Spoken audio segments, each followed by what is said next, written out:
మనం ఈరోజు lung cancer గురించి తెలుసుకుందాము. వరల్డ్లో లంగ్ క్యాన్సర్ మోర్టాలిటీ ఇన్సిడెన్స్ రెండు చాలా ఎక్కువ. మరి లంగ్ క్యాన్సర్ కాజ్ ఏంటంటే 85% of the lung cancers are caused by tobacco smoking. And tobacco smoke చేయని వాళ్ళకి కూడా లంగ్ క్యాన్సర్స్ వస్తాయి. That is 50% of the people who get lung cancer without smoking also. So smoking కానీ మనం అరికట్టినట్టయితే 85% మనం decrease చేయొచ్చు. So main causative factor is smoking. And మరి దీన్ని ముందుగానే వస్తే స్క్రీనింగ్ టెస్ట్లు ఏమైనా ఉన్నాయా, డిటెక్ట్ చేయొచ్చా అంటే స్క్రీనింగ్ టెస్ట్లు ఏమి ఎస్టాబ్లిష్డ్ స్క్రీనింగ్ టెస్ట్లు అయితే లంగ్ క్యాన్సర్కి లేవు.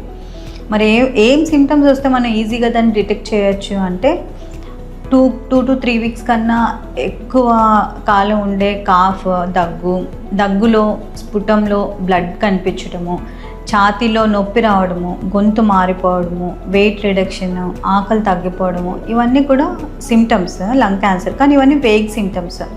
ఇవన్నీ కూడా అడ్వాన్స్డ్ స్టేజెస్ ఆఫ్ లంగ్ క్యాన్సర్లో వస్తాయి.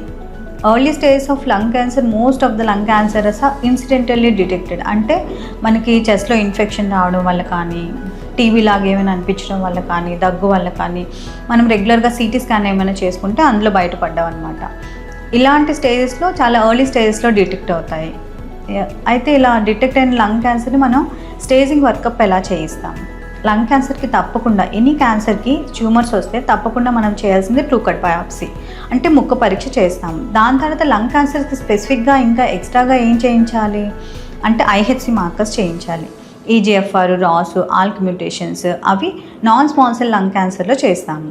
And small cell, small cell రెండిట్లోనూ మనం చేయించేవి PDL1 చేయిస్తాము.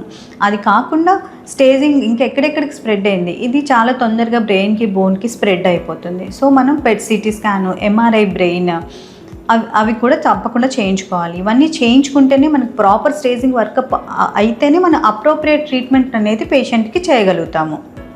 అండ్ ఎర్లీ స్టేజెస్లో అంటే స్టేజ్ 1, స్టేజ్ 2లో మనం సర్జరీతో క్యూర్ చేయొచ్చు. మోర్ దెన్ 4 centimeters ట్యూమర్ ఉంది అంటే దానికి మనం కీమోథెరపీ, ఇమ్యూనోథెరపీ కూడా యాడ్ చేయొచ్చు.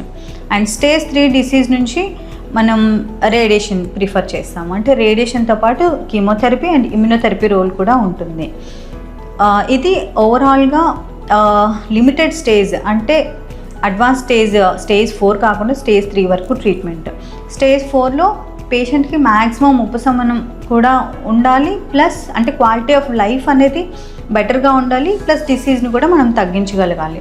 దీనికి కూడా చాలా టార్గెటెడ్ థెరపీసు, ఇమ్యూనోథెరపీసు, కీమోథెరపీసు అండ్ అవసరాన్ని బట్టి రేడియేషన్ రోల్ కూడా ఉంది. Thank you.